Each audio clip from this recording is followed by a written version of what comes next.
नमस्कार. आज आपण आपल्याच काहीशा अदृश्य अशा सवयींच्या जगात डोकावणार आहोत. त्या कशा ओळखायच्या यावर बोलणार आहोत. म्हणजे बघा, सवयी बदलायच्या म्हटलं की आपण लगेच काय बदलू यावर जातो. पण आज आपण त्या आधीची पायरी पाहणार आहोत, सगळ्यात महत्वाची, जागरूकता, अवेअरनेस. आपण काय करतोय हे आधी समजून घेणं. अगदी. ही पहिली पायरी खूप महत्वाची आहे. कारण अनेकदा आपण कळत नकळत कितीतरी गोष्टी करत असतो नाही का. म्हणजे सहज फोन उचलणं हो, किंवा फ्रीज उघडून बघणं तहान नसतानाही, या सगळ्या नकळत होणाऱ्या सवयी आहेत, नॉन कॉन्शियस. बरोबर. त्या ऑटोमॅटिक झालेल्या असतात. तर आज आपण याच नकळत सवयी कशा ओळखायच्या, त्यांना स्पष्ट कसं करायचं यावर बोलू. ॲटॉमिक हॅबिट्समधला जो पहिला नियम आहे ना, सवयी स्पष्ट करा, त्यावर आधारित असणारी आपली चर्चा. Make it obvious. आणि ही सुरुवात खरंच खूप महत्वाची आहे.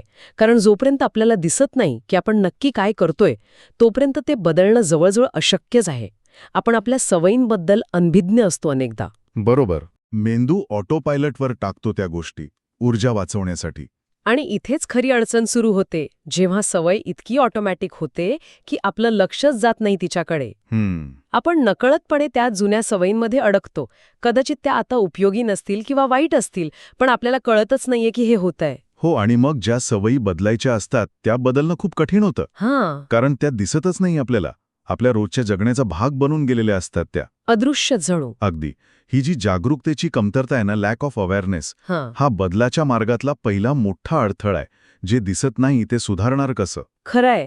पण यावर मात करण्यासाठी एक खूप इंटरेस्टिंग उदाहरण आहे, जपानच्या रेल्वे सिस्टममधलं.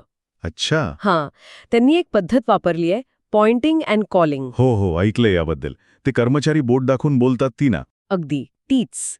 म्हणजे तिथले रेल्वे कर्मचारी, ड्रायव्हर, गार्ड वगैरे प्रत्येक महत्वाच्या गोष्टीकडे, समजा सिग्नल आहे किंवा स्पीड लिमिट आहे किंवा दरवाजे बंद झालेत की नाही, याकडे बोट दाखवतात आणि मोठ्याने बोलून खात्री करतात. म्हणजे सिग्नल हिरवा आहे असं. हो, किंवा सगळे दरवाजे बंद, असं काहीतरी. हां. आता हे ऐकायला किंवा बघायला थोडं विचित्र वाटू शकतं, हो, वाटू शकता. पण याचे परिणाम जबरदस्त आहेत. यामुळे म्हणे चुका 85% कमी झाल्यात 85%? खूप मोठा आकडा आहे हा. आणि अपघात 30% कमी झाल्यात. आहा. कमाल आहे ना, फक्त त्या एका कृतीने. हो, आणि यामागचं तत्व महत्वाचं आहे. ते फक्त बोट दाखवून बोलणं नाहीये. यात तुम्ही बघताय, कृती करताय म्हणजे बोट दाखवताय, आणि ऐकताय कारण तुम्ही बोलताय. अच्छा, म्हणजे अनेक इंद्रिय वापरली जातात. बरोबर. यामुळे होतं काय की जी गोष्ट कदाचित वर्षानुवर्ष करून अगदी ऑटोमॅटिक झाली असती, तिला तुम्ही परत जाणीवपूर्वक पातळीवर आणता. मेंदूला त्यावर लक्ष द्यावंच लागतं. म्हणजे ऑटो पायलट मोड बंद होतो क्षणभर. अगदी. जे नकळत होतं ते जाणीवेच्या प्रकाशात येतं. अदृश्य गोष्ट दृश्यमान होते. वाव, हे खूपच छान उदाहरण आहे. मग आता हाच फंडा आपण आपल्या वैयक्तिक सवयींसाठी कसा वापरायचा? बरोबर. इथेच ते पुस्तक ॲटॉमिक हॅबिट्स मदत करतं. त्यात एक साधं पण प्रभावी साधन दिलंय. कोणतं? सवयींचं score card. Habit score card. सवयींचं स्कोअर कार्ड म्हणजे काय नक्की? हा एक साधा लेखी व्यायाम आहे. आपण काय करायचं, दिवसभरातल्या आपल्या सगळ्या सवयी, अगदी लहान सहन कृतीसुद्धा त्या लिहून काढायच्या. ओके, म्हणजे सकाळी उठल्यापासून ते रात्री झोपेपर्यंत. हो, कोणतंही जजमेंट न ठेवता फक्त लिस्ट बनवायची. उदाहरणादाखल काय काय असू शकते यात? पुस्तकात उदाहरण दिलंय तसं सकाळी उठणे, अलार्म बंद करणे, ठीक आहे. फोन तपासणे. अच्छा, हसते. ही अनेकांची सवय असेल. हो, मग बाथरूमला जाणे, दात घासणे, वजन करणे, अंघोळ करणे, कपडे घालणे. म्हणजे अगदी रोजच्या साध्या वाटणाऱ्या गोष्टी पण. चहा बनवणे वगैरे. हो, नक्कीच. चहा बनवणे, नाश्ता करणे, कामावर जाणे, कामावर असताना काय करतो, घरी आल्यावर काय करतो, सगळं. जेवढं आठवेल आणि तपशीलवार लिहिता येईल तेवढं चांगलं. बरं, पण याचा उद्देश काय? फक्त लिस्ट बनून काय होणार? नाही, ही फक्त पहिली पायरी आहे. उद्देश आहे फक्त नोंद घेणं. आपल्या नकळत काय काय चाललंय ते आधी कागदावर आणणं. अनेकदा आपल्याला वाटतं काही मोठ्या सवयीच महत्वाच्या आहेत, पण तसं नाहीये. या छोट्या छोट्या कृती मिळूनच आपला दिवस बनतो. त्या मोठ्या सवयींसाठी एक संदर्भ तयार करतात. म्हणजे त्या आपल्या वर्तनाचे नमुने दाखवतात, पॅटर्न्स. बरोबर. त्यामुळे सुरुवातीला फक्त यादी, नो जजमेंट. ठीक आहे. समजा ही यादी तयार झाली, मग पुढे काय? मग येते दुसरी पायरी, वर्गीकरण. वर्गीकरण म्हणजे कसं? तर यादीतल्या प्रत्येक सवयीसमोर आपल्याला एक चिन्ह लावायचंय. जर ती तुमच्यासाठी चांगली सवय असेल तर प्लस, अधिक चिन्ह. ओके. जर ती वाईट सवय असेल तुमच्या ध्येयांच्या आड येणारी तर वजा चिन्ह. आणि जर ती तटस्थ असेल म्हणजे तिचा थेट चांगला किंवा वाईट परिणाम नसेल तर इज इक्वल्स टू. अच्छा. म्हणजे प्रत्येक सवयीला रेट करायचं की ती चांगली आहे, वाईट आहे की न्यूट्रल आहे हो. तुमच्यासाठी. आपण मगाशी जी उदाहरणांची यादी बघितली त्यावर हे कसं दिसेल? बघूया. उठणे हे कदाचित इज इक्वल्स टू असेल.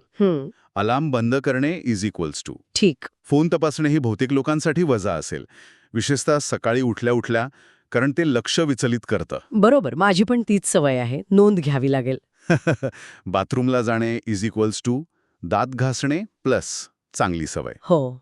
वजन करणे, आता हे प्लस असू शकतं जर आरोग्य किंवा वजन नियंत्रणाचं ध्येय असेल, नाहीतर इज इक्वल्स टू. अच्छा, म्हणजे हे आपल्या ध्येयांवर अवलंबून आहे. नक्कीच.